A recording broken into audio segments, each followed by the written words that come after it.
Hoy es martes, estoy media María. Es martes 13 que para mí es el día de la suerte, les quiero decir, soy cero, como tengo esos problemas con el martes 13. He nacido un día 13, con lo cual sería hablar muy mal de mí misma si el 13 me hacen todos así horribles, porque acá son todos supersticiosos. En general en los medios de comunicación hay gente muy pero muy supersticiosa. Bueno, hoy es un mejor día para todos, especialmente para el doctor Snieg, que tiene a sus papás internados y que están un poquitito mejor, así que les mandamos un beso y toda la fuerza del mundo para que empiecen a salir de a poquito. Lo tenemos al doctor Snieg que va quedando con las últimas energías. Hoy el martes 13 va a recuperar. Bueno, les quiero contar que tenemos también otra sensación térmica. La temperatura empieza a subir un poquitito, 17 grados 8 décimas en este momento, siendo las 9:02. Estamos en vivo. Tenemos un cielo ciertamente nublado, pero está mucho más agradable, ideal para, por ejemplo, hacer actividad física, recordar siempre, protegernos del sol, tomar los recaudos pertinentes, hidratarnos, porque por más de que no hace mucho calor, es necesario. Pero hoy, ahora, en este preciso instante, te quedas en casa, te preparas un rico desayuno, un buen mate, lo que vos tomes habitualmente y disfrutamos junto de este programa que tenemos muchas cosas para hablar. Vamos a estar hablando de la culebrilla, se llama herpes zóster.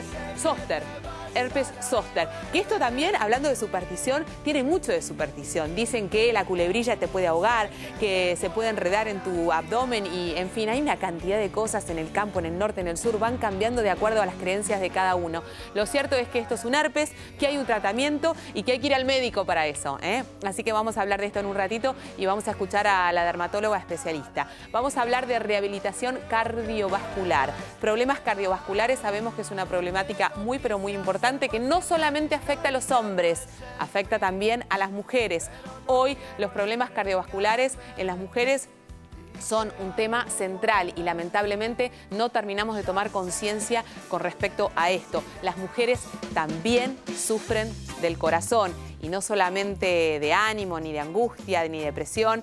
Las mujeres sufren del corazón de manera orgánica, tienen paros cardíacos, tienen obstrucciones, en fin, hay que cuidarse del corazón y vamos a hablar con un cardiólogo especialista que no solamente nos va a contar cuáles son los factores de riesgo, qué cosas podemos hacer para prevenir o para disminuir estos factores de riesgo, sino que nos va a contar que se realizan actividades para rehabilitarse del corazón que en general provocan un cimbronazo bastante fuerte en aquella persona que, por ejemplo, ha tenido una intervención quirúrgica respecto a este tema, que quedan emocionalmente tocados. Bueno, el fútbol y el baile especialmente hacen estragos en esto, pero en el buen sentido lo digo, así que en un ratito vamos a conocer al respecto. Vamos a hablar del duelo, de los duelos, hablando de adultos mayores, cuáles son las principales causas del duelo, cómo recuperarse, cómo trabajarlo, cómo tratarlo. Vamos a hablar especialmente de la viudez, que es una de las cosas que principalmente ocurren.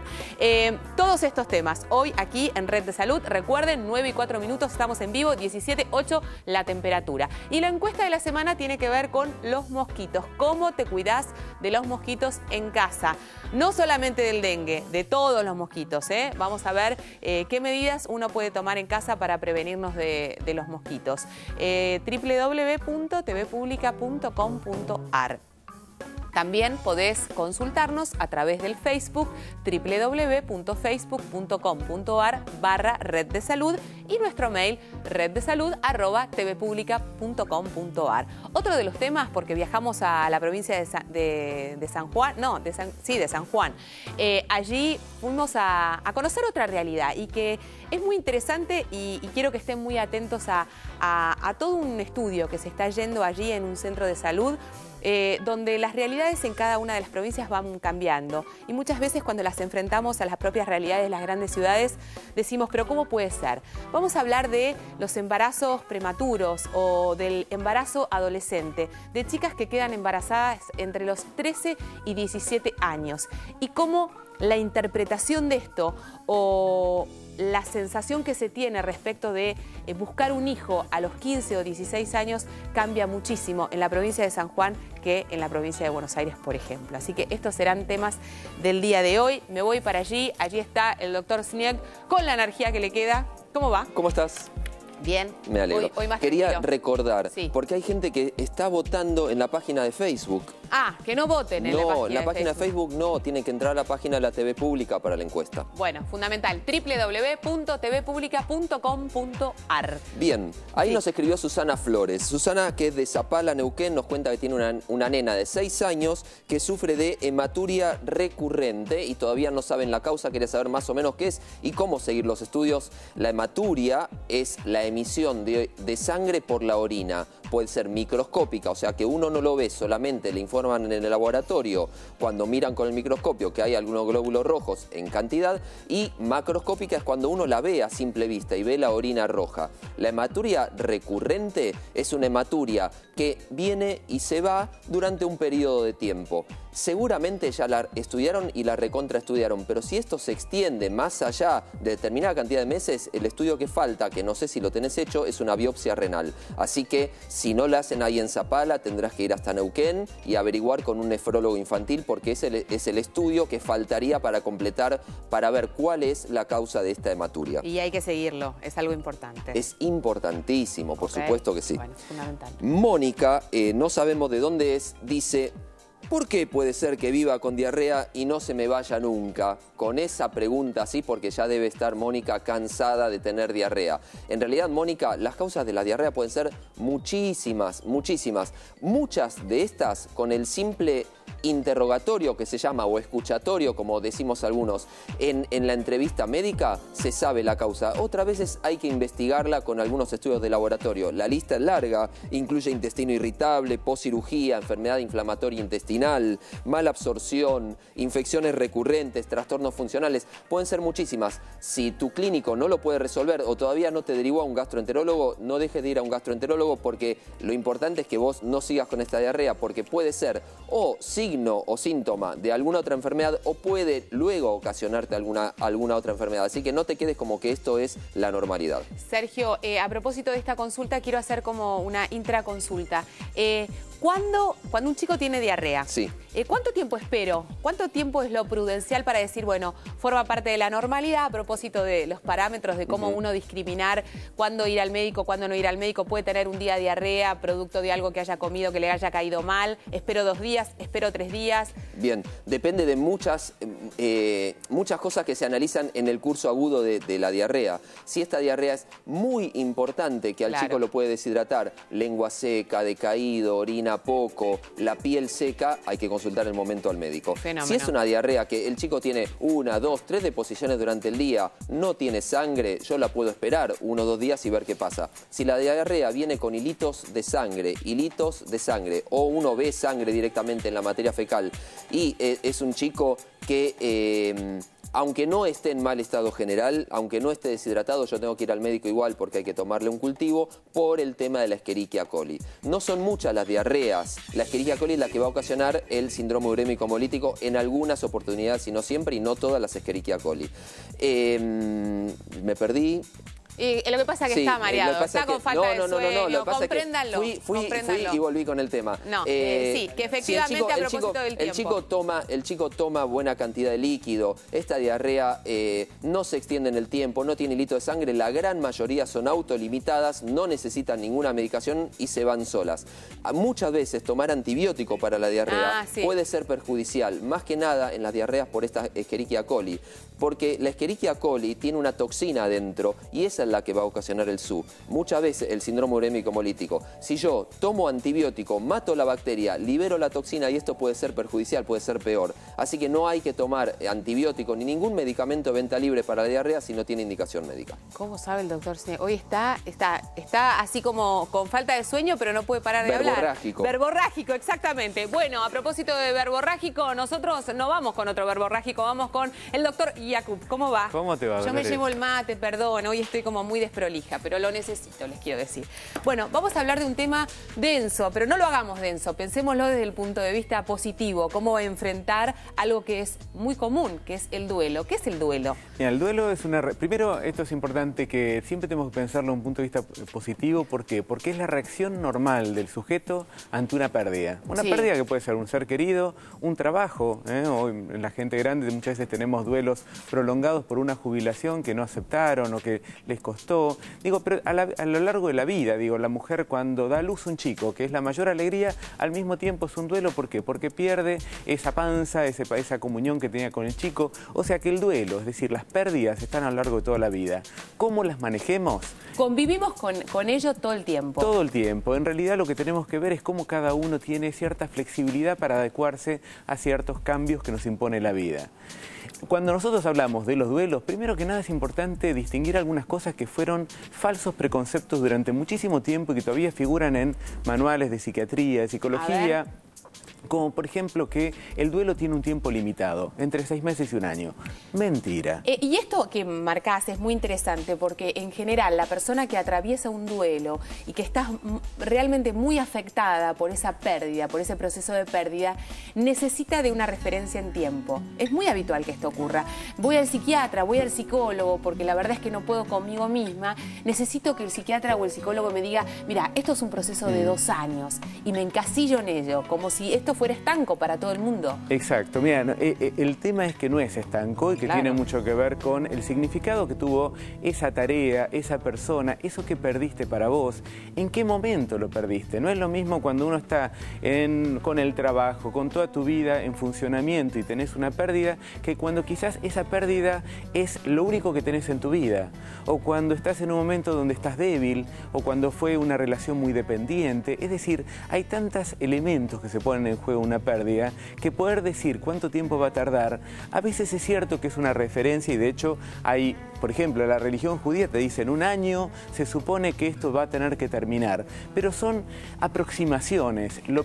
El problema de esto es cuando te dicen, si no se termina en 1 año, esto es una enfermedad, y esto no es cierto. La muerte por un hijo puede tardar años. La vida entera. O la vida entera, y a veces las recuperaciones son parciales, hay cosas que sí nos recuperamos, hay cosas que nos superamos, que crecimos, y hay cosas donde todavía sentimos dolor. Con lo cual el duelo es un pasaje en la vida que uno sale de distintas maneras, muchas veces enriquecido, y tenemos a las madres de Plaza de Mayo, a las abuelas de Plaza de Mayo que han hecho una maravilla de todo esto, ¿no? Porque con su dolor construyeron vida para otros, digo, construyeron, así como las madres del dolor hoy, que perdieron sus hijos de maneras muy trágicas, y sin embargo hoy están luchando para que otras madres o para que otros padres no lo pierdan. Hablando de adultos mayores específicamente y focalizando por ahí en una de las principales situaciones que se les presentan en la vida por una cuestión de edad, por una cuestión generacional, que es la viudez, ¿no? Es la pérdida de su pareja o de su compañera o de su compañero.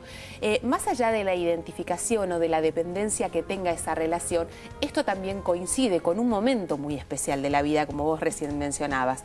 Por ahí, con no tener un trabajo, con tener más tiempo libre, con haber proyectado ese espacio para compartir juntos, por ejemplo, de la recreación, de momentos de ocio, y perder ese compañero se hace inclusive más difícil, ¿no? Totalmente. Yo creo que siempre me parece que hay que ponerse en los zapatos de ese otro.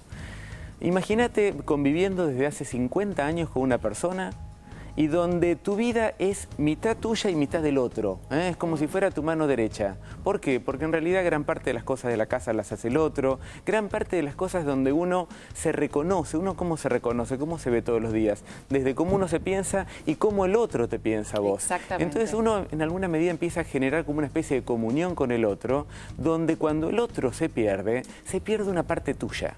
Y esto es importantísimo para todos los duelos. En realidad, el duelo no solamente es que muera un ser querido, se muere una parte de vos. Y creo que lo difícil a veces es recuperarlo. Hay mucha gente mayor que te dice de una manera muy sincera, y a veces los hijos se enojan, te dice, ¿y qué hago ahora? No sé pagar, no sé ir a los bancos, no sé cómo se arregla el tanque de agua, no sé los varones cómo manejarme con mis hijos, eso lo hacía mi señora. Con lo cual, se produce un conflicto que no solamente tiene que ver con el área emocional, que esto se va a ir dando más lentamente. Al principio, el gran conflicto son las responsabilidades diarias. Exacto, es el estresazo que nos genera que no sabemos manejar nuestra casa, que no sabemos cómo manejarnos con la vida cotidiana. Y esto hay que tenerlo muy en cuenta. ¿Por qué? Porque en general nuestra sociedad tiende a romantizarlo mucho. Es decir, no, está triste porque perdió su padre. No, en principio tiene que organizar su vida, porque si no esto puede llevar a niveles de estrés tal que puede terminar enfermando a la persona que perdió al cónyuge. Esto que decís me parece que nosotros en general no le prestamos demasiada atención y es vital. Una de las mayores angustias que tienen los adultos mayores son la organización, son poder o sentir que están a la altura de las circunstancias para poder hacerse cargo de todas las responsabilidades cotidianas, que como dice el doctor Yacoub, tiene que ver con por ahí ir al banco, pagar una cuenta, hacer un trámite en el ANSES, situaciones que por ahí a uno lo desbordan. Y vos los mirás con los ojos abiertos y decís, pero ¿cómo puede ser que te desborde ir a hacer un trámite que es algo, sí, por ahí es engorroso, pero no es demasiado complejo? Y la persona te mira como diciendo, no, para mí es la vida o la muerte, porque lo estoy viviendo en esa situación, ¿no? Y porque en realidad, fíjate que muchas veces la gente mayor que tuvo roles de género muy diferenciados, cosa que nuestra generación ya no pasa, es verdad. En realidad esa señora que estaba en la cocina, que estaba en su casa, que era la reina de la casa, tiene que salir afuera. Y tiene que salir una afuera que no conoce, o ese señor tiene que meterse en una adentro que todavía no conoce, con lo cual esto es el doble de esfuerzo. Por eso es muy importante que los hijos acá den una mano. ¿Cómo los fortalecemos? Exacto. ¿Qué podemos hacer? El principal lugar para fortalecer es la familia. Es decir, que haya hijos que puedan acompañar en estas tareas en el primer tiempo, que después ya se van a arreglar solos. Porque esto sí, después de 6 meses, un año, uno va a ver cómo la persona empieza a salir, lo cual no quiere decir que se recupere totalmente del duelo, sino que empieza a retomar sus actividades, empieza a aprender las actividades que antes no sabía, pero hay que dar una mano. ¿Por qué? Porque si uno ve que la realidad se te viene encima, ¿qué es lo que hace cualquiera? No hace falta ser mayor. Te refugias en vos mismo y decís, ¿por qué habré perdido a esta persona que me ayudaba en todo esto? Entonces, creo que tenemos que dar una mano, tenemos que poder acompañar en esta escucha. Fíjate que somos una sociedad que ha perdido la capacidad de escuchar al que hace duelo. Mirá, prendemos la tele y hay todo el día muertes. Sin embargo, esa persona que te cuenta la muerte personal que tiene y que realmente la afecta, nadie quiere escucharla. Parece que fuera mala onda, parece que fuera demasiado doloroso, y creo que prestar este oído a esa charla a veces repetida, porque la verdad es que cualquier duelo del que se divorció, del que perdió a alguien, es una charla repetida donde en realidad ¿qué es lo que hace la persona? Cuenta 1001 vez la historia para entenderla, para darle un sentido a esto que le pasó, y que es terrible porque en realidad es casi como un sinsentido. Esto no está más y digo, ¿cómo me lo explico? Pero aparte, más allá de eso, es un proceso natural, es como cuando uno se piensa a sí mismo y tiene la necesidad de llorar. Cómo el llorar nos permite drenar la angustia, cómo llorar nos permite sentir una sensación de vuelta de calma, ¿no? Esto es un proceso natural, el poder expresar, el poder exteriorizar, por más de que el relato sea siempre el mismo, forma parte de un proceso de sanación. Y esto que vos decís es muy importante. ¿Por qué? Porque en realidad muchas veces uno piensa que el duelo se hace y el duelo lo hacemos. Es decir, lo hacemos contándolo, llorando con un otro que nos escuche, que nos entienda, que nos ponga la oreja, que quizás a veces no hay mucho para decir, simplemente acompañarnos, darnos visiones positivas, pensar en lo que nos pasa y lo que seguramente le va a pasar a la mayoría de la gente. Hablando de visiones, hablando de visiones positivas, me gustaría darte un ejemplo que me parece que también lamentablemente es muy habitual, que tiene que ver con este proceso de duelo que viven los adultos mayores, donde vos hablás permanentemente de la revalorización o del rol fundamental de los hijos para poder contener o acompañar en este primer proceso. Saber que esto es un proceso y que el hecho de que tener la mamá, porque papá falleció y la tengo a mamá de golpe, antes la veía una vez cada 10 días y ahora la veo día por medio, porque mamá no tiene mucho que hacer, porque mamá antes estaba con papá y ahora efectivamente aparece y no se va, y esto me genera un peso y una incomodidad, y entonces eso después se traduce en rechazo, ¿no? Claro. Esto es uno de los puntos donde a veces nuestra sociedad, y especialmente las grandes ciudades, no estamos acostumbrados y no sabemos muy bien qué hacer, y muchas veces nos terminamos poniendo agresivos y diciendo yo no quiero escuchar más, y en realidad lo que no quiero es soportar ese dolor. Entonces, creo que como sociedad tenemos que entender que el duelo solo se resuelve con afecto, con escucha, con un tiempo que va a llevar y con un trabajo. Y después de este trabajo, donde la familia es la primera implicada, digo, la familia, los hijos, los hermanos... Sí, la familia que sea, ¿no? Los amigos de toda la vida. Después es muy importante que sí, la persona, cuando ya está recuperando, pueda salir, puede ir a un centro de jubilados. Hoy es muy habitual que la persona que empieza a estudiar o ir a un centro de jubilados, sí, es porque hace algunos meses perdió el cónyuge. Y esto es una excelente salida. Perfecto. Y lo que hay que tener en cuenta es que mucha gente sale muy bien, especialmente de la viudez. Y te digo que esto a veces parece risueño, pero muchas mujeres te dicen, y hay investigaciones en Estados Unidos, acá en Argentina, que lo demuestran, que muchas mujeres florecen después de que se enviudan. ¿Por qué? Porque empiezan a tomar la vida en sus manos. Claro. Empiezan a tomar más decisiones. Exacto. Empiezan a hacer lo que querían. Y esto no quiere decir que no lo hayan querido su pareja. Obvio. Bueno, lo que pasa es que esa es la traducción simplista que en general Claro, todos necesitamos. No tiene que ver con eso, no tiene que ver con el amar, sino tiene que ver con recuperar otras cosas de la vida que hasta ahora no se tenían. Totalmente, y que es la posibilidad de expansión y la posibilidad de poder recuperar. Y bueno, y muchas veces cuando además de esto está la posibilidad de una nueva pareja, bueno, ni que hablar. Obviamente. Gracias, Bueno, Gracias a tenemos vos. que hacer la pausa. Después de la misma estaremos hablando de problemas o afecciones cardiovasculares y básicamente pondremos el ojo en la rehabilitación y lo importante que pueden tener las actividades recreativas en esto. No te muevas, ya venimos.